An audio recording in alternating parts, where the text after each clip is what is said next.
Usually, when we talk about a photograph of a crime scene, there's this expectation of like absolute precision. Right. It's treated like an engineering schematic. Exactly. You look at the photo, you see the broken glass on the floor, maybe an overturned chair, and the detective just points and says, there it is. That is what happened. The glass is either broken or it's not broken. Yeah, it's a clean, undeniable physical reality. And I think we inherently like things to be visible. We want them to be perfectly categorized and just, well, beyond any shadow of a doubt. We crave that certainty. We really do. We do. But then you step into the world of written history, and suddenly that pristine photograph of the crime scene starts to look, incredibly blurry. Oh, completely. Because we're looking at this landscape of human events that is just inherently murky. Right, because someone had to choose to point the camera at the glass in the first place, leaving, the rest of the room out of the frame entirely. Exactly. The moment a human being is holding the camera or, holding the pen, the waters get really complicated. Yeah. And that tension, that specific complication, sits right at the very core of how we understand the world around us. So, for today's deep dive, we are tackling a massive, just fundamental question. Can written history ever truly be objective? It is a question that has, quite frankly, driven philosophers and historians up the wall for generations. I can imagine. Because we have this expectation that history should be a perfect mirror to the past, but, the mechanics of human observation just make that impossible. Which brings us to the source material we're looking at today. To really unpack the depths of this problem, we're diving into an immensely thought-provoking and honestly pretty dense academic paper from 1955. Yeah, it's titled Can History Be Objective? Oh. By Christopher Blake. And Blake was... Well, he was uniquely positioned to dissect this. Tell us a little bit about him, just to ground the text. Sure. So born in 1926, he was a Harkness Scholar at St. Andrews University in Scotland. Okay. He spent a few years crossing the Atlantic, serving as a teaching fellow at Bowdoin College, then an instructor at Princeton, before heading back to Scotland. A pretty solid academic pedigree, then. Oh, absolutely. And he served as an assistant in logic and metaphysics at the University of Edinburgh from 1953 to 1955.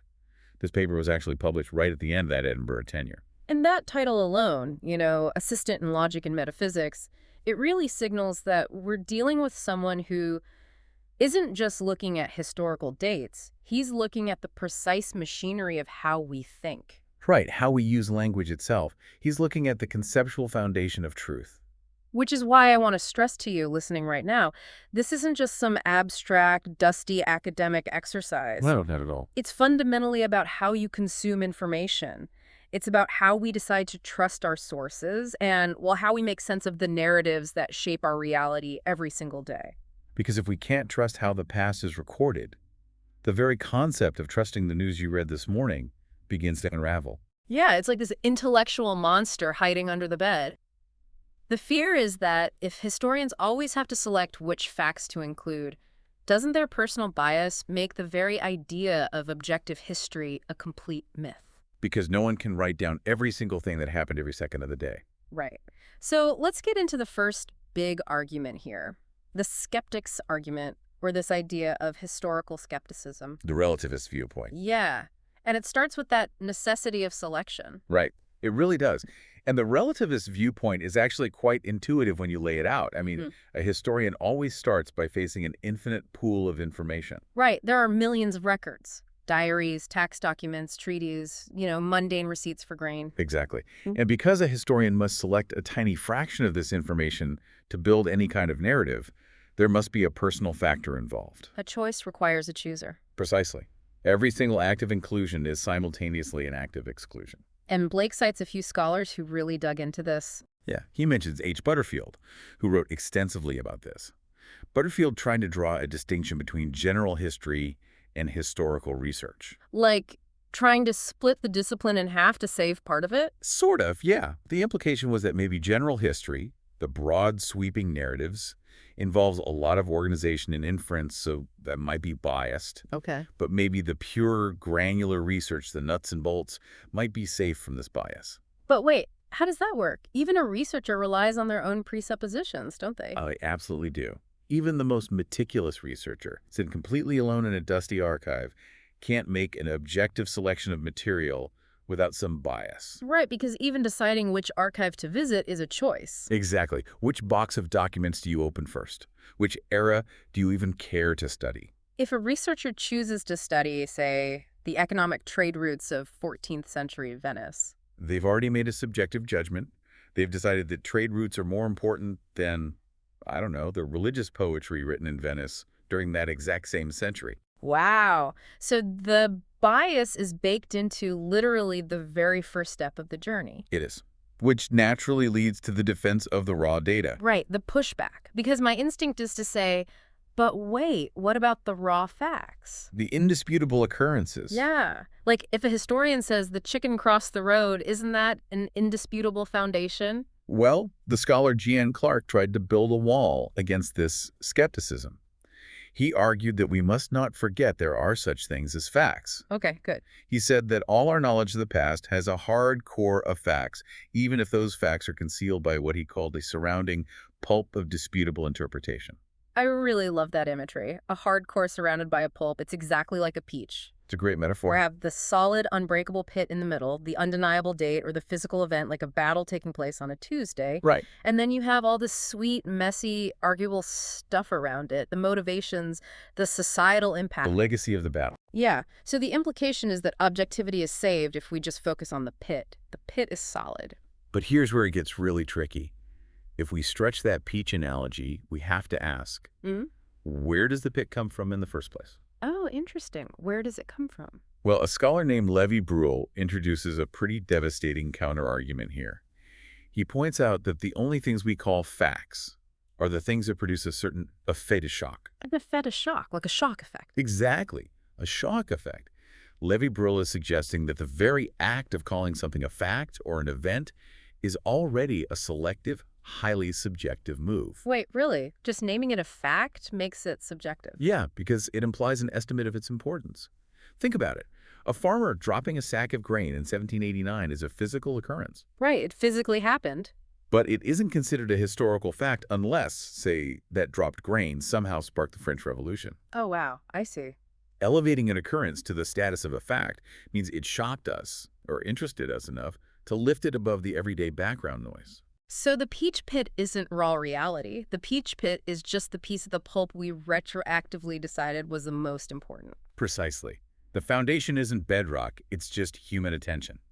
That is deeply unsettling. It really pulls the rug out from under you. And it gets worse. Great. How does it get worse? Well, Professor Acton brings up this terrifying concept called double subjectivity. Double subjectivity. What's that? It means that before the modern historian even gets to the archives, the initial selection of what was important was made by the people who were contemporary with the events themselves. Oh, man. So the people living in the past who decided to write a letter or carve a monument, they were exercising their own biases, too. Exactly. Right. They only recorded what mattered to their specific cultural and personal worldview. It creates a filter placed on top of a filter. Yes.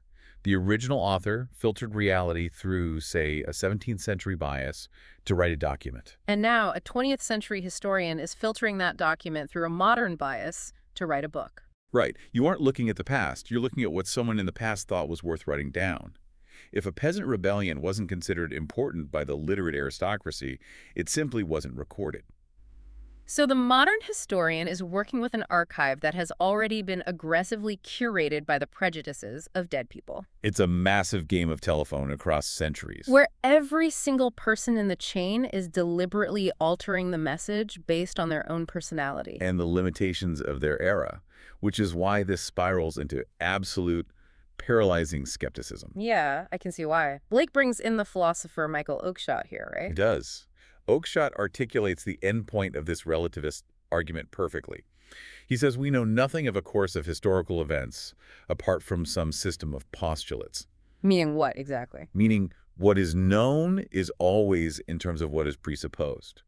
The historian never actually starts from a bare fact, because a bare fact doesn't exist in human consciousness. They always start with an interpretation, which they then reinterpret. This all seems to anchor back to how the philosopher John Dewey defined objectivity. And Blake spends a lot of time on Dewey. He really does. Because Dewey set an incredibly strict standard in his work on logic. Dewey wrote that to be intellectually objective is to discount and eliminate merely personal factors in the operations by which a conclusion is reached. Eliminate them entirely. Completely. Yeah. Total eradication of the self in the act of observation. Hmm. Objectivity, for Dewey, requires the historian to become a completely neutral, passive receptacle. Like a machine processing data without any cultural or linguistic influence at all. Exactly. But that's literally impossible for a human being to achieve. Right, and that's the trap. If we accept Dewey's strict definition, we might as well give up reading history entirely. We'd have to close the history departments, abandon the archives, and just admit that everything we know about the past is fiction. But obviously, we haven't done that, which is where Blake pivots. He doesn't let the philosophers win that easily. Thank goodness. Because if the philosophers are so certain this is impossible, why are history departments still open? Exactly. Why do historians continue to write books, and why do we continue to trust them? So Blake looks for the cracks in this massive wall of skepticism. He does. And he finds them by observing what working historians actually do in the real world. Taking it out of the theoretical clouds. Right. Grounding it in human behavior. Because in practice, historians have very robust working canons. They have corporately applied standards for accuracy. Standards that are rigorously enforced within their community? Yes, they cross-reference documents, they verify sources, they hunt down obvious falsehoods. And Blake makes this really striking point about how these corporate standards actually bring opposing sides together. He points out that there is a huge chunk of history that is acceptable beyond all question to vastly different, even diametrically opposed groups. Like Marxists and liberals. Or Catholics and Protestants, or 19th century Germans and 20th century Englishmen. All these groups possess entirely different worldviews, but they actually agree on a massive bedrock of historical data. Which is huge, because if history were purely subjective, like Dewey suggests, a Marxist historian and a liberal historian wouldn't agree on a single thing. Right. A Marxist views history through the lens of class struggle and economic determinism. While a liberal historian views history through the lens of individual rights and political liberty. So if they're both writing about the French Revolution, the Marxists might focus on the price of bread and the urban proletariat. And the liberal focuses on the writings of Rousseau. They are writing two vastly different narratives, yet neither of them will dispute that Louis XVI was executed in 1793. Because they both recognize when basic rules of intellectual honesty are transgressed. Exactly. If someone completely fabricates a treaty to support a political point, both the Marxist and the liberal will reject it. The shared corporate standards hold firm regardless of the ideological superstructure. So complaining that history isn't 100% objective, it's kind of absurd. It feels like complaining that a map isn't the exact same size as the city it represents. Oh, that's a perfect analogy. Right, because if a cartographer created a map of New York City that was literally the size of New York City at a one-to-one scale, It would be perfectly objective. yeah, it would include every single pothole and trash can. But it would be completely useless. You couldn't fold it, you couldn't carry it. A map must be a selection of data to function. It highlights major arteries and ignores minor alleys. If a philosopher looks at a subway map and says, this map is subjective and invalid because it left out a coffee shop on Fifth Avenue. The cartographer would just laugh at them. Yeah. Because the philosopher fundamentally misunderstands what a map is supposed to do. And Blake uses a specific philosophical tool to dismantle the skeptics here, right? He does. He connects this to a concept coined by C.D. Rollins called the principle of non-vacuous contrast. The principle of non-vacuous contrast. Unpack that for us. It's a foundational idea in linguistics. Basically, it states that a descriptive word, a predicate, cannot apply to everything in its universe of discourse, nor can it apply to nothing. Okay, so a word derives its meaning by contrasting with something else. Exactly. If I say a ball is red, that word only has meaning because there are balls that are not red. If every single object in the universe were red, the word red would cease to have any meaning. It would be a vacuous term, a broken tool. So let's apply this to the word objective. If John Dewey and the skeptical philosophers define objective in such a strict way that it requires zero selection and zero interpretation. They've created a standard that no human activity could ever possibly meet. Right. Because humans are writing the history, there will always be selection. So under Dewey's definition, objective history is impossible by definition. And if it's impossible by definition, the philosophers haven't actually made a profound discovery. No, they've just defined the word objective in a way that makes it practically useless. Blake brings up Max Nordau here to highlight this absurdity. He does. Nordau says that objective truth, becomes as inaccessible to historians as Kant's thing in itself is to human knowledge. Kant's thing in itself. Let's touch on that briefly. Sure.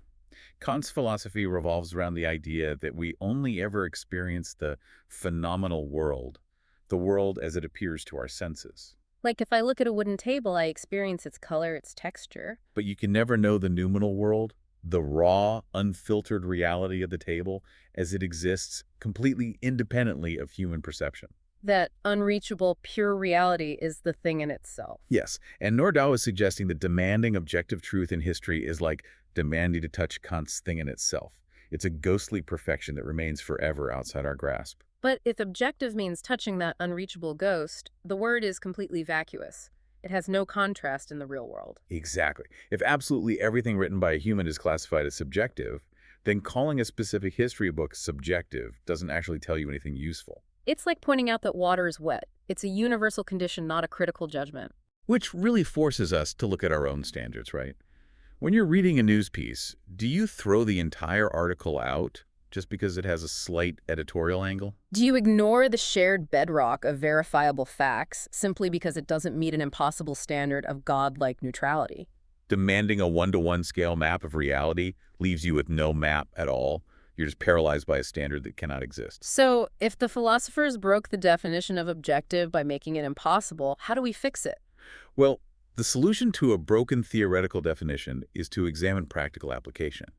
This is a hallmark of ordinary language philosophy. Right, seeing how people actually talk. Exactly. Blake shifts his focus away from these abstract logical definitions and investigates how normal people actually employ the word objective in everyday communication. And he pulls some great real-world examples. He does. Statements like, government white papers are notably objective about such things. Or can one rely on the objectivity of the times these days? He points to historical assessments like, Caesar contrived to give a remarkably objective picture of his own campaigns. And there's a very 1950s example in there, too. Oh, right. Europe prefers the BBC to Voice of America because it deals more objectively with current affairs. Okay, so when someone says the BBC is more objective than Voice of America, they're conveying a very specific type of praise. Yes, it goes beyond simple truthfulness. Obviously, a gross falsifier wouldn't be called objective. Right, truthfulness is just the baseline requirement. But you can tell 100% factual truth and still be incredibly subjective in how you present it. By using loaded adjectives, or an alarming tone, or just omitting crucial context. So everyday language requires something more nuanced. Blake suggests that calling an account objective in ordinary speech implies a lack of bias, or a lack of tendentiousness. A neutrality in the idioms used. Exactly. The facts have to be arranged in a way that, as Carl Pearson phrased it, normally constituted minds would accept. Normally constituted minds. I like that. It's an appeal to a shared standard of reasonableness. Right. If you read a summary of a political debate and you conclude that no reasonable person from either side would argue with the basic fairness of the summary, you classify that summary as objective. It doesn't mean the summary descended from the heavens devoid of human perspective. It just means it passes a human test of fair play. Which reveals a massive category mistake being made by the philosophers. Yeah, let's unpack that. Because asking, can history be objective, as a blanket statement just feels awkward to even say out loud. It is awkward because it's structurally flawed. It's way too broad. It's like asking, can food be delicious? Yes. Deliciousness is not an inherent property of all food. It depends entirely on the specific meal you're eating. And Blake uses a very similar comparison, right? He does. He argues that asking, can history be objective, is as bizarre as asking, can journalism be objective? Or can novels be well written? Or can a dog be intelligent? Exactly. You wouldn't sit around debating the philosophical possibility of canine intelligence as some monolithic abstract concept. You would observe a specific golden retriever figuring out how to unlatch a gate and conclude that this specific dog demonstrates intelligence. And then you might observe another dog barking at a shadow and conclude otherwise.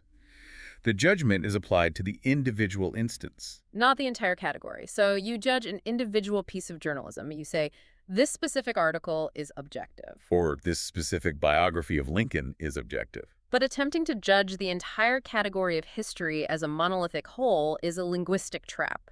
You just can't do it. So if we all intuitively grasp how to use the word objective, when praising a fair news article. Why do brilliant philosophers get so hopelessly tangled when analyzing history? That is the million-dollar question, and Blake blames it on something pretty interesting: science envy. Science envy, it's a great term. For centuries, history has suffered from epistemological insecurity. Epistemology being the study of knowledge, how we know what we know. Right. And as the natural sciences achieve these astounding successes in explaining the physical universe, historians began to feel that their discipline lacked that rigorous, undeniable certainty. It's like history is the older sibling who writes poetry, and suddenly they're deeply insecure because the younger sibling, physics, just won the Nobel Prize. That is exactly the dynamic, because the physical universe operates on immutable laws. A rock falls at the same rate, regardless of the political beliefs of the person dropping it. So philosophers looked at the pristine results of physics and decided that this was the ultimate paradigm of objectivity. And they demanded that history be more like its younger sibling. Auguste Comte actually attempted to invent a social physics. Social physics. Yeah. He believed we could uncover laws of human history and social development that were as rigid and mathematically perfect as the laws of thermodynamics. Which seems incredibly ambitious, to put it mildly. Blake argues that this desire to assimilate history into the natural sciences is a profoundly false paradigm. History is not a science, and judging it by the structural standards of science is a category error. The profound differences become obvious when you just examine the languages employed by the two disciplines. Right, let's talk about the languages. Because science uses an artificial language. It's a formal deductive system operating within a logico-mathematical framework. It boasts incredible conceptual precision. Strictly closed rules, officially standardized terminology. When a physicist uses the word mass or velocity, those terms have exact, mathematically defined boundaries. Universally agreed upon by the entire scientific community. The language is intentionally restricted to eliminate poetic ambiguity. It's like the difference between playing chess and having a conversation at a dinner party. Oh, tell me more about that. Well, the language of science operates like a game of chess. The board has exactly 64 squares. The knight moves in a very specific, unchanging L shape. The rules are closed and precise. Yeah. And if two players disagree on whether a move is legal, they don't have a philosophical debate. They just consult the rulebook to definitively settle the dispute. One player is objectively right, and the other is objectively wrong. But the language of history is entirely different. Right. History relies on natural language. It operates like a conversation at a crowded dinner party. It's fluid, it's adaptable, it's ordinary, and inherently messy. The German philosophical tradition really struggled with this distinction. In the 19th century German university system, the concept of Wissenschaft was dominant. Wissenschaft. That doesn't cleanly translate to the English word science, does it? No, it doesn't. In English, science usually implies the natural or physical sciences. But Wissenschaft encompasses any rigorous, systematic pursuit of knowledge. Including history, linguistics, theology. Exactly. And because history was considered a Wissenschaft, there was immense pressure for it to yield the same kind of definitive, single-answer results as physics. But the historian's language must remain natural because human experience is natural. The scientist has very little scope for personal embroidery, because their vocabulary is restricted by design. But the richness of natural language is what allows historians to grapple with the complexity of human motivation. It allows for nuance, tone, irony. We can see the same thing in several different ways to capture different shades of meaning. And this exposes the flaw in John Dewey's logic regarding controlled inquiry, which Blake points out. Yes. Dewey argued that if the same body of evidence leads different people to different conclusions, then one of them must necessarily be wrong. Which makes sense if you're looking at a math equation. If two people get different answers, one has made a calculation error. But applying that logic to historiography is disastrous. History thrives on the exact opposite mechanism. History takes the same body of evidence and finds competing, layered explanations that can exist simultaneously. Think about a massive historical rupture, like the fall of the Roman Empire. Perfect example. Historians have the exact same evidence: archaeological ruins, tax records, surviving texts. One historian looks at this evidence and concludes that the empire fell primarily due to economic instability and overexpansion. But another historian looks at the exact same evidence and concludes it fell due to civic decay brought on by the rise of Christianity. Another points to environmental factors and disease. According to Dewey's rigid scientific logic, Only one of these historians can be objectively right. The others must be objectively wrong. But in the reality of historical inquiry, they can all be right. They are illuminating different facets of an immensely complex human event. Expecting a single mathematically verifiable right answer from a historical event is applying the wrong standard of objectivity. It's expecting the dinner party to follow the rules of chess. And when you try to referee a dinner party conversation using a chess rulebook, you just end up frustrated and confused. Which leads into an even deeper, more stubborn philosophical trap. Right. How we visualize the nature of truth itself. Science envy leads us to the map and the territory problem, or the correspondence theory of truth. This is perhaps the most profound conceptual hurdle we face.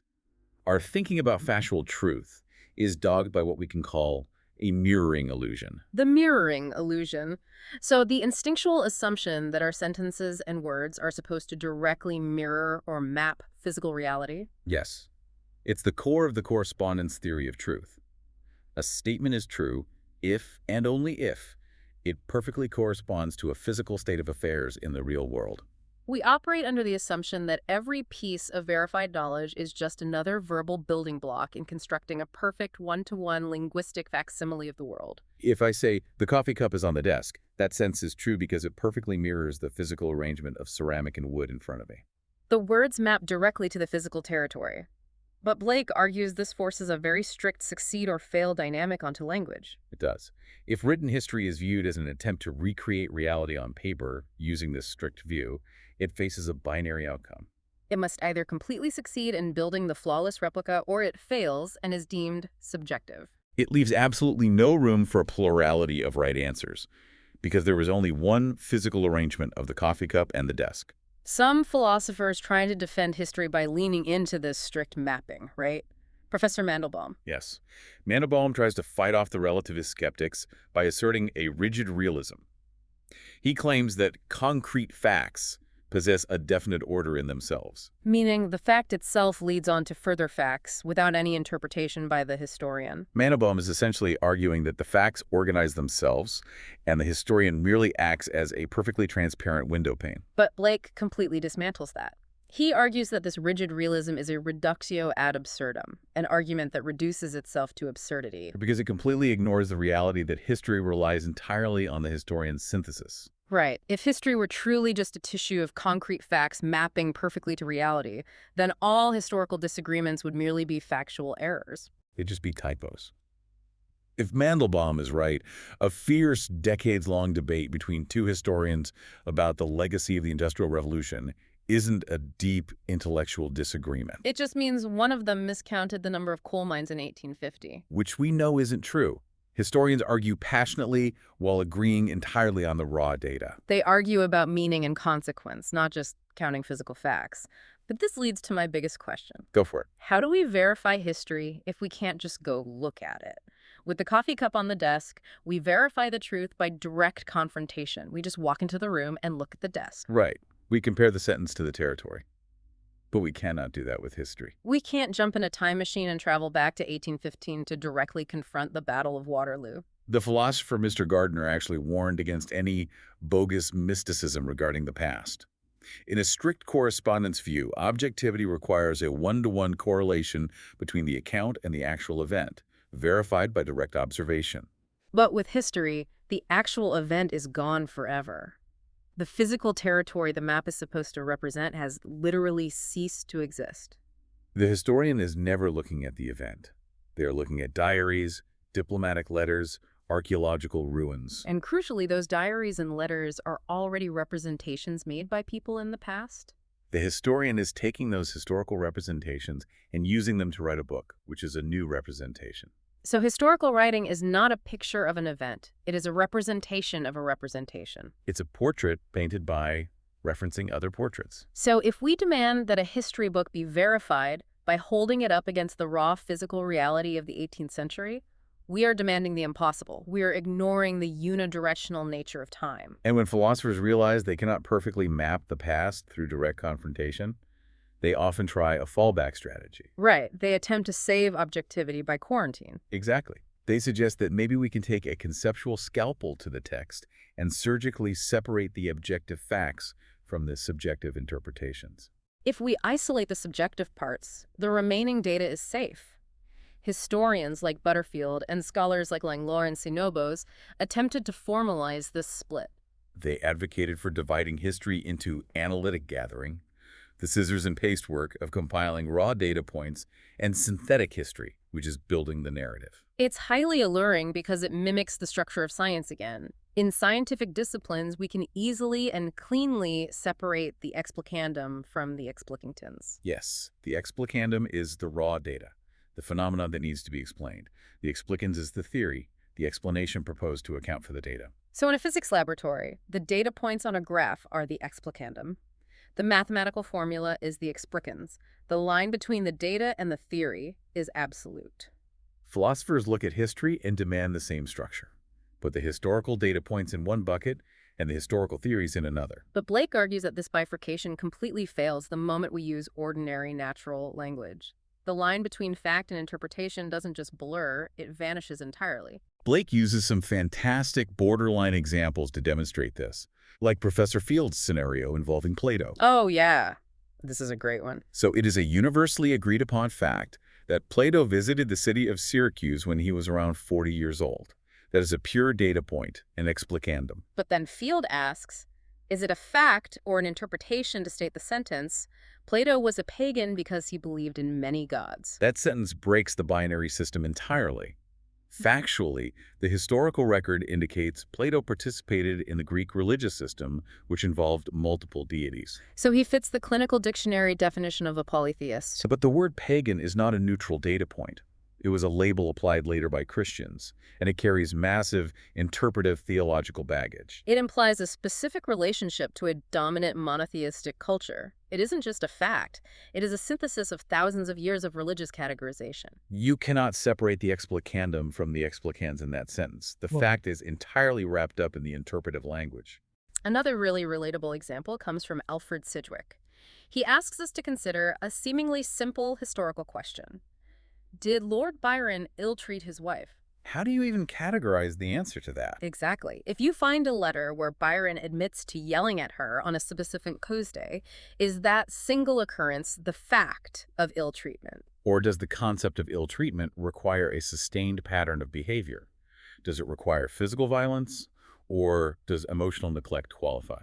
The very notion of what constitutes a fact in the context of complex human relationships is entirely vague. It's deeply dependent on social norms. Sidgwick concludes that we cannot set aside a distinct, hermetically sealed class of assertions of fact that remain forever above dispute. The logic of ordinary language is far too fluid, far too deeply intertwined with human meaning to allow for surgical separation.